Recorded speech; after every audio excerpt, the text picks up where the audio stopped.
Now, from CBS News Miami, this is Facing South Florida with Jim DeFede. Welcome to Facing South Florida. I'm Jim DeFede. A lot has happened over the past week. Ron DeSantis dropped out of the presidential race and is now back in Florida, where legislators are waiting to see if he will be at all chastened by his loss or vengeful in defeat. In the meantime, Donald Trump, with his victory over Nikki Haley in New Hampshire, is well on his way to winning the nomination. We seem destined to repeat a race in the country that nobody really wants, a rematch between Joe Biden and Donald Trump. We'll talk more about that later. But we begin with Congress, where we are working once again under a short-term funding plan to keep the government open. There has been little progress on border security or funding for Ukraine and Israel. And I'm joined now this morning by South Florida Republican Congresswoman Elvira Salazar. Congresswoman, thank you for coming in. It's been too long since we sat down together. Well, because of COVID did not let us come close to each other. That's it. You know, there's a lot I want to talk to you about, and you know, obviously we'll get to a lot of it today. We'll have you come back and do more. I want to talk about your Dignity Act and what you're trying to do. Good. But actually, I do want to start with where we are with Donald Trump in the presidential race. Have you endorsed Donald Trump yet? I have not, but everything indicates that he's going to be the nominee for the party. And I always say to everyone who asks me, let me see this hair, look, this hair is going up and I need to look good on camera, that Donald Trump is going to be the nominee. Everyone asks me, what do you think about him? It's not what we think about the guy. It's what the Republican base loves about him. There were 5 or 6 or 7 contenders, among them our governor, who I thought he was a great job at during COVID, but still the Republican base wants Donald Trump. You know why, I believe? Because of the economy. Don't you remember that James Carville used to say to Bill Clinton, "It's the economy, stupid. It's the economy." Look, I had a friend in New York who was telling me, I'm going to vote for Trump because last year my bonus was miserable. 4 years ago, it was the best bonus in my life. So people, you know, for you to pursue happiness, you need to have your pocket full, or at least satisfied. But let's make this a conversation. The stock market is higher than ever. You know, we just got a GDP report that beat expectations. Gross domestic product is growing by more than 3%. Donald Trump said it would go in the tank under Joe Biden. But you know what happened? Inflation is coming down. But inflation was here, and now it's coming down. Yes. But people remember when we were paying $1.50 for gas, for a tank of to fill your tank, or per gallon. People remember when eggs were what, $3. Hey, when I got to Congress in 2021, the first bill that I voted against was $1.9 trillion because of COVID. We had spent already $6 trillion during Trump because of, you know, March 2020. Biden, unfortunately, and his advisors have destroyed the economy, and that has This is a destroyed economy? The lowest unemployment rate? People are not feeling it. Inflation coming down? Hey. People are not stupid. People are just not feeling, because if they were to be feeling it, as you were saying, I know that the indicators, I know that the facts are saying, I mean, the numbers are saying what you're telling me, but apparently people are not feeling it. Maybe is it partly because people keep telling them, like yourself, that that Biden crashed the economy? Are you starting to just make it give them a little bit more credit? When you go to the supermarket, no one has to tell you, hey, the eggs are $8, they're $3. No, I mean, so people feel it. Are you going to endorse Donald Trump? I am going to, of course. I'm waiting to talk to him. And my issue, it's immigration, and they know it. And I am waiting to have a conversation with the president. So let's talk about that for a second. Because, yeah, immigration is very important, and immigration is important for both parties, and both parties have done a dismal job when it comes to it. That's why I wrote the dignity law. So when you talk to Donald Trump, yes, are you going to ask him what he meant when he said that illegal immigration is poisoning the blood of our nation? Do you agree with that? Is illegal immigration poisoning the blood of our nation? Hey, my parents, I'm first generation Cuban. My parents were political refugees. I don't think so, but I do know that what we're having right now at the border cannot happen. You cannot have 8 million undocumented that you really do not know who those people are coming into the country. But the language, it has to be orderly. The language of poisoning the blood of our country. Are you troubled by that language? I think those aren't the proper words to use, no. Okay. In Iowa, you know, Marjorie Taylor Greene, or actually in Iowa, Donald Trump said, following the Eisenhower model, we will carry out the largest domestic deportation operation in American history, referring to the Eisenhower model. Do you know what the Eisenhower model was called? 1952, of course, but reality what was it called? I understand, but Operation you know, Wetback. Listen. I understand that you want me to say that Trump is really bad for immigration, but let me tell you something. I am very upset with the Dems because the Democrats have had for 30 years the opportunity to do good to my community. I represent proudly the largest minority in the country. The Mexicans, the Colombians, the Cubans, the Bolivians, they're Nicaraguans, all right? The Hispanics. President Obama, and I'm sure you were in that press conference, Jorge Ramos was, I was, he said to us in the first 100 days of my presidency, this is Obama, right? The darling of the Dems. I'm going to, within the first 100 days of my presidency, I'm going to do an immigration reform law. What did he do? He invested that political capital in Obamacare. Fast forward, President Biden. Within my first 100 days of my presidency, I'm going to do an immigration reform law, and I'm going to give some type of dignity to those people who live in the shadows. What did he do? Nothing. So the Dems, now you're telling me about, let's put the Republicans, proudly Republican, on the side. The Democrats, they have had an opportunity for 35 years to give us an immigration reform law, and they have not. In 2021, Nancy Pelosi had the opportunity under Biden, because she had the White House, the Senate, and the House. She had the opportunity to introduce, just like she did infrastructure and the BBB. You know, you were around. That was a few months ago. Introduce an immigration reform, and they did not. You know why? Because everyone plays political football with the Hispanics. Including Republicans? Well, the Republicans have never promised. This is the first time, with yours truly, that we're having a law called the Dignity Act, which seals the border, seals it, reforms legal immigration, makes those people who are here pay, ends catch and release, creates humanitarian centers for those who are coming, claiming for asylum. We're going to figure out in 60 days if you have merits for asylum or not. So you seal the border, you end catch and release, you implement E-Verify, and then you look back and you bring out of the shadows 10 million illegals or undocumented or people without papers who have been here for more than 5 years, have American kids, have not committed a crime, are paying taxes, and are working. That's the ideal. Great. Okay, so that's the solution. So the House, and I wrote it proudly. The representative of District Number 27. You wrote it. Yes, I wrote it by myself with my staff. Okay.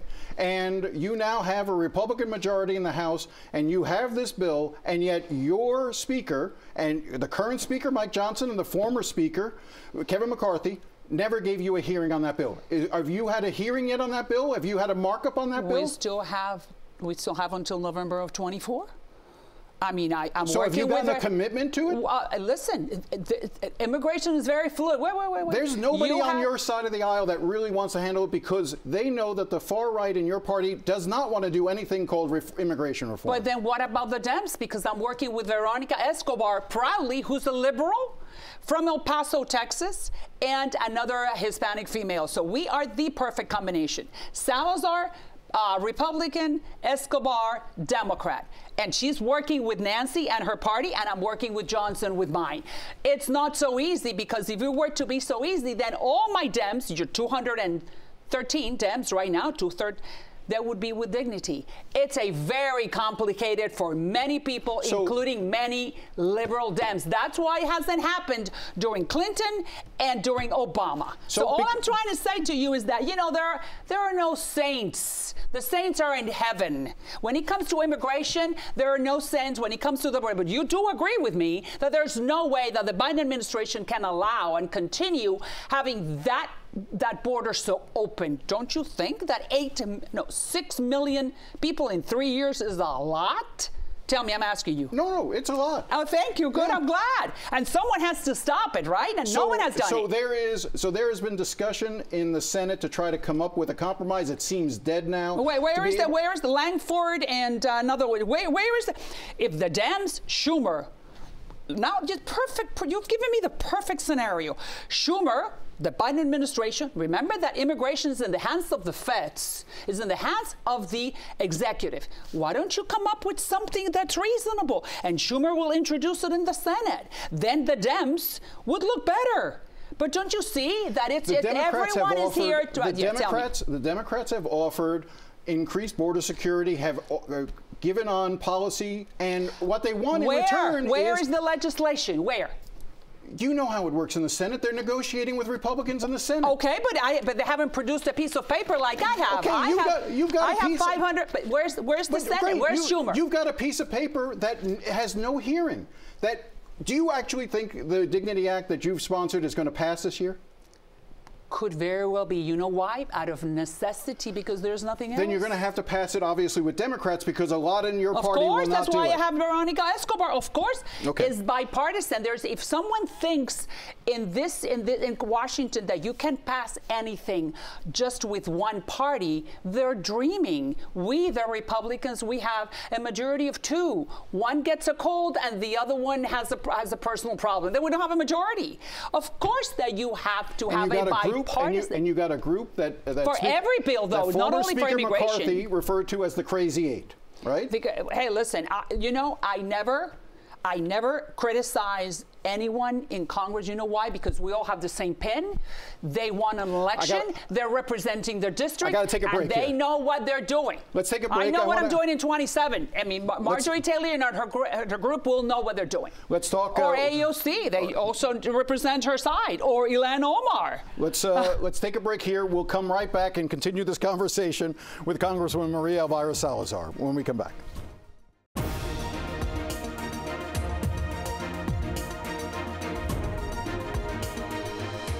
Welcome back. We're continuing our conversation with South Florida Congresswoman Maria Elvira Salazar. A very quiet one. A very quiet conversation. Quiet, all right. Yeah.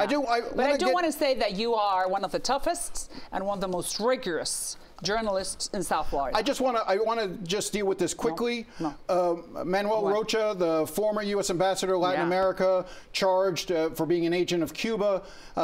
You had received 2 contributions from him of $750 for your campaigns. You returned the money. I just want to be the only thing I want to ask you is, have you ever met? I just want to be clear. Have you ever met? Rocha was very well known by the community, so you have met him. Well, I really don't remember. Maybe at an event. I don't remember. I don't have him on my radar. But 2 things. Anyone can donate to Salazar for Congress. You go on your computer and you deposit, or you make a contribution of. I think he did $750. Yeah. Your response. But what indicates to you is the monumental ability of the Cubans to penetrate the United States. I mean, these people are good. Well, you wrote the Mossad, is the CIA, and is the Cubans. Your response was to the arrest and indictment of Rocha was to attack the Biden administration, writing on Twitter, Biden administration, wake up, exclamation point. Yeah, wake up, that there could be many other. But not only But it was the Biden administration that caught him. Does he not get credit? No, sure they do. I'm not saying that they don't. All I'm saying is that wake up, because there could be many others. Look at Ana Belén Montes. She was the most important Cuban spy that has penetrated the Pentagon. All right, we only have a limited amount of time. They are good, unfortunately. They would use all those resources. The Cuban regime would use all those resources to create planes or shoes. We would be Hong Kong. All right, I want to go to, earlier I asked you a question about Donald Trump talking about illegal immigration is poisoning the blood of our nation. No, I want to go to a statement you made about Argentina. You endorsed the new president of Argentina during his run, and you said something that caught a lot of attention. Referring to Argentina, a country that has everything. It has soy, it has meat, it has minerals, it has land. And then you wrote also, it has only one culture, only one religion, and only one race, completely homogeneous. Do you think a country with only one race and one culture, Jim, is that the idea? Don't try to distort it. All I'm trying to say is that Argentinians have everything in order to be successful. And because of socialism, let me finish, because of socialism, they have not been able to have the economy that they deserve. When you have land, you have minerals, you have one culture, you have one why is one culture and one race because it makes it easier, because the American experiment, not everyone could have.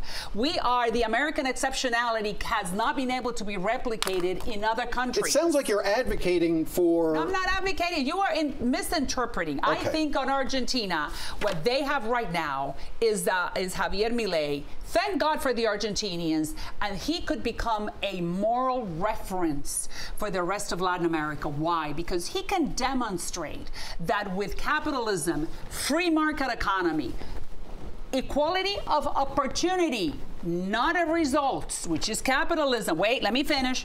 Capitalism with liberty, with freedom, with open markets, with free press, you can be prosperous. All right, that's all he's trying to say. And that is he's a very good example for Nicaragua, for Maduro, for Cuba, and for the rest of the hemisphere. I want to talk about some of the spending going on in Congress and the fact that Congress doesn't seem to be able to. Let's go to the America's Act, which ties with Argentina. No, let me go to spending. Which I also introduced in Congress. Last month, you were at FIU, and you presented a check for $650,000 to help small businesses at FIU.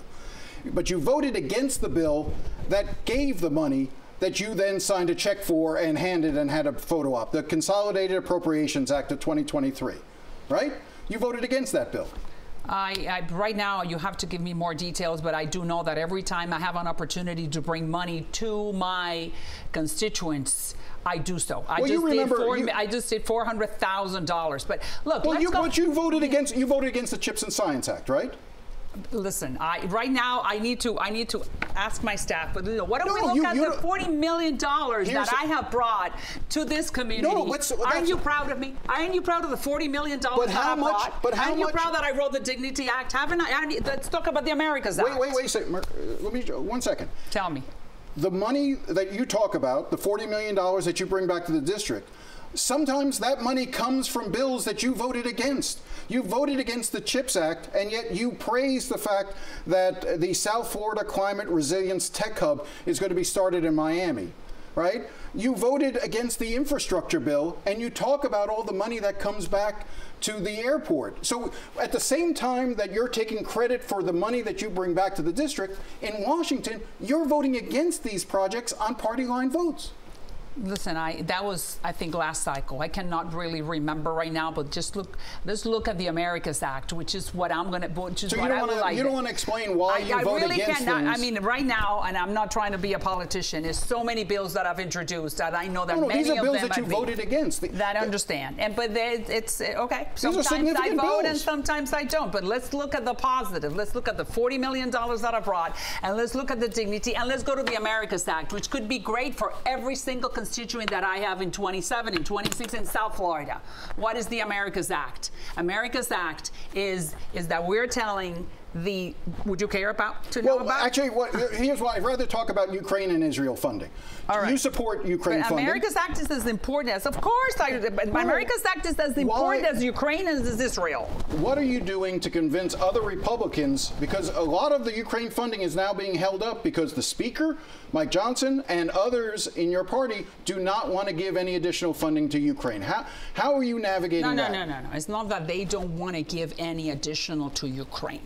No, is that they have had this strategy of putting together to force the Biden administration to pay attention to the border, because so the viewers understand is that there's nothing that the Republicans could do in order to send the message to Biden and to Mayorkas as, hey guys, pay attention to the border, do something, increase border security, give more money. Do you think that's a good strategy? So I don't think that it should be tied. I don't think so. It's just a same thing with Israel funding. Of course, should not be tied. Israel is sacred. Ukraine is sacred. The border is sacred. Why won't but your party won't accept that? Because leadership is thinking differently. I mean, we are in democracy, and Mike Johnson is the art of the possible. That's politics, and he has different forces pushing him in different directions. But we do know, everyone knows, from the Dems to the Republicans, that Ukraine is sacred, in my book, and Israel even more. Why Ukraine is sacred? Because if we send the wrong message to Vladimir Putin, we're going to have him in Poland or in Moldova or in Turkey at any time, which is what the Europeans are telling us. Be careful, because this could be a bigger war. What we're giving Ukraine is only, what, 3%, 4% of the or the Defense Department budget. But the thing is that the border, and I want everyone who's watching us to understand, the border is such a monumental problem, and unfortunately, Biden and Mayorkas. And I do believe, you haven't asked me about Mayorkas, but I want to tell you. Do you think that he should be impeached? I think Mayorkas has a boss. Do you think Mayorkas should be impeached? I don't think we're going to get anything by impeaching him because he's going to continue in his position. I have had good conversations with Mayorkas. I always ask him about two things: the I-220A, which is very important for my 27, because remember, I'm in Congress, but I'm thinking Miami, and I'm thinking 27. The people who live in my district, and you have a lot of Cubans. I got 15 seconds, so wrap up. I'll give you the last 15 seconds. Go ahead. No, all I'm saying is that this is not the best moment for our country. I still believe that the American exceptionality is working and that we all have to work together in a bipartisan fashion. That's why I've introduced America's Act in a bipartisan fashion and Dignity Act. I did my job. I wrote immigration law. Let's see if the Dems and the Republicans pay attention to me. Goodbye. We will continue to talk. Thank all you. right, we'll be right back after the break.